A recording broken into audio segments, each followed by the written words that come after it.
आने वाले समय में हम फिर दोबारा आएंगे, आंदोलन करेंगे और हमारी मांग को हम लोग रखेंगे। किराया अगर रहेगा तो हम दिव्यांग हों कहाँ जाएंगे? हमारा जीवन यापन करें या फिर पूरा पास वालों को देते हैं किराया। जो पास का किराया 200 से लेकर 400 बढ़ा दिया और 800 से लेकर 1200 बढ़ा दिया, उसको कम कर दिया जाए।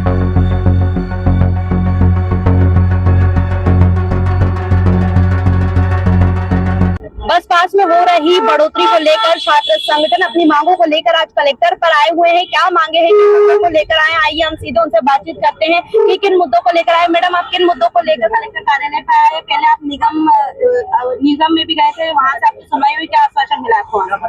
हम लोगों को उन्होंने यही बोला था कि हम लोग कार्रवाई करेंगे, लेकिन ठोस रूप से कोई कार्रवाई देखने को नहीं मिलती है नगर प्रशासन की ओर से। इसलिए हम लोगों को मजबूरन यहाँ कलेक्टर ऑफिस आकर हमारी गुहार लगानी पड़ी कि जैसे तैसे आप इस नियम को वापस लीजिए, क्योंकि हम लोगों का सरवाइव करना बहुत मुश्किल हो रहा है, ट्रैवल करना बहुत मुश्किल हो रहा है। 4 दिन के 800 रुपए लग रहे हैं, इतना पैसा हम लोगों के पास नहीं है। हमारा ना तो पेरेंट्स के पास इतना पैसा है, हम गर्ल्स है और जैसे जैसे हम लोग पढ़ाई कर रही हैं, ये बहुत बड़ी बात है। ऐसे एक समय पे जब हम एजुकेशन हब की बात करते हैं इंदौर शहर को, तो प्रशासन को, आम स्टूडेंट को, दिव्यांगजन हो, जब यहाँ पर बाहरी संख्या में यहाँ पर रह रहे हैं, जो वृद्ध लोग हैं, उन लोगों के लिए उनको सुविधाएं देनी चाहिए थी। ऐसे एक समय में पीक पॉइंट पे वो लोग ये नियम लागू करते हैं रातों रात कि ये जो है सिटी बस का फेयर बढ़ा देंगे। आप सोचिए, आर्थिक मंदी लगातार बढ़ती जा रही है, तो ऐसे समय पे तो आम स्टूडेंट को राहत देने के लिए नियम बनाना चाहिए था। एग्जाम के ड्यूरेशन में ये नियम लेकर आए हैं। स्टूडेंट अभी सीसी देने नहीं आ पा रहा है ठीक ढंग से। आप बसों में आप जाइए और घूमिए, बसें खाली मिल रही है क्योंकि स्टूडेंट आ नहीं पा रहा है, ये स्थिति है। कलेक्टर के ओर से आपको क्या आश्वासन मिला? उन्होंने भी कहा है कि हम कार्रवाई करेंगे, लेकिन अगर कार्रवाई नहीं करेंगे तो आने वाले समय में हम फिर दोबारा आएंगे, आंदोलन करेंगे और हमारी मांग को हम लोग रखेंगे। हम झुकेंगे नहीं उनके इस नियम के खिलाफ। हमारे साथ और भी स्टूडेंट है, दिव्यांग लोग भी मौजूद है, हम उनसे भी बातचीत करेंगे। भैया, आप किन मांगों को लेकर यहाँ पर आए हैं? मैडम, जैसा कि आप देख रहे हैं, यहाँ पर हम सिटी बस के अंदर जो किराया भर्ती हुई है, जो 200 रुपए से 600 रुपए कर दिया है, और हम लोग दिव्यांग में बेरोजगार है और ना ही इतने सक्षम है कि हम अपने मतलब जेब से 600 रुपए भर पाए और किराया सिटी बस का पास बना के कहीं पे भी आ जा सके। हमको किसी ना किसी का साथ चाहिए रहता जाने में भी, और 2 जनों का वो रहता, और इतना किराया अगर रहेगा तो हम दिव्यांग हों कहाँ जाएंगे? जो कि सरकार को हमें 600 रुपए पेंशन देती है, और उसकी भी मांग हमने बहुत पूर्व में कर रहे हैं और अभी भी करते आ रहे हैं कि उसको पेंशन को बढ़ा, लेकिन वो पेंशन को तो बढ़ा नहीं रहे हैं, और ऊपर से दूसरे खर्चे जो कि हम ये छात्र और कॉम्पिटिटिव एग्जाम करने वाले बेरोजगार लोगों के ऊपर एक भारी भरकम, मतलब दिव्यांग तो सोसाइटी कर ले अगर, या तो कुछ नहीं कर पाए तो।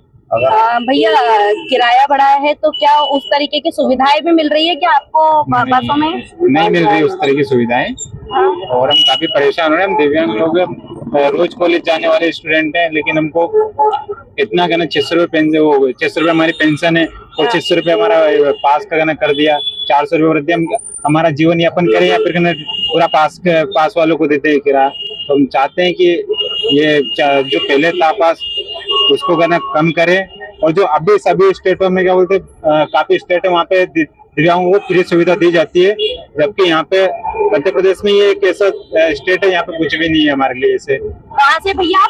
मैं गुना से। गुना से? बाहर से आए हुए आप यहाँ पे पढ़ने के लिए? जी, मैं बाहर से आया हूँ। तो जैसा कि आपने देखा, हमने छात्र जनों से बात की, उनके द्वारा यही मांग की जा रही है कि जो बस पास में लगातार हो रही वृद्धि में कमी की जाए। इस तरीके से वो लोग बेरोजगार है, भी कुछ नहीं करते, स्टूडेंट है, गांव से आए हुए, बाहर से आए, और इस तरीके से बस पास में जो वृद्धि है, स्टूडेंट्स का कहना है कि हमें एटीएम समझना बंद करे, हमें लूटना बंद करे। जो बस पास का किराया 200 से लेकर 400 बढ़ा दिया और 800 से लेकर 1200 बढ़ा दिया, उसको कम कर दिया जाए। इसी मांग को लेकर सभी स्टूडेंट आज कलेक्टर कार्यालय पर आए। स्टूडेंट के साथ साथ जो दिव्यांगजन है वो भी यहाँ पर आए हुए अपनी मांगों को लेकर कि हम कुछ भी नहीं करते हैं, हमारे पास कोई जॉब भी नहीं है, जो 600 रुपए हमें पेंशन मिलती है वो उसमें से क्या हम सिटी बस का जो पास है उसी का पैसा दे देंगे, तो हम करेंगे तो करेंगे क्या? हमारे पास जॉब भी नहीं है। इन्हीं सब मांगों को लेकर जो है छात्र संगठन और दिव्यांगजन कलेक्टर कार्यालय पर आए हुए। अब देखना यहाँ होगा कि उनकी मांगे पूरी होती है या नहीं होती, या फिर इस तरीके से ही छात्र संगठन या छात्रों को ऐसे ही परेशान होना पड़ेगा। इंदौर से मेरे सहयोगी धीरज के साथ राजू टाइम्स के लिए मैं आशीष सिंह। जब मुद्दे बढ़ते हैं और सुनवाई कम हो जाती है, जरूरत होती है एक ऐसी आवाज की जो सीधे जनता से जुड़े, अब हर गली हर मोहल्ला बनेगा खबर का हिस्सा। जहां उठेगा हर सवाल जनहित के मुद्दों, बेबाक अंदाज बिना किसी दबाव के, सिर्फ सच और जनता की आवाज। राजीव टाइम्स लेकर आ रहा है एक खास कार्यक्रम, जनता के बीच जनता की बात। हम आ रहे हैं आपके बीच, आपकी आवाज को बुलंद करने, देखना ना भूलें राजीव टाइम्स पर, क्योंकि अब बात होगी जनता के हक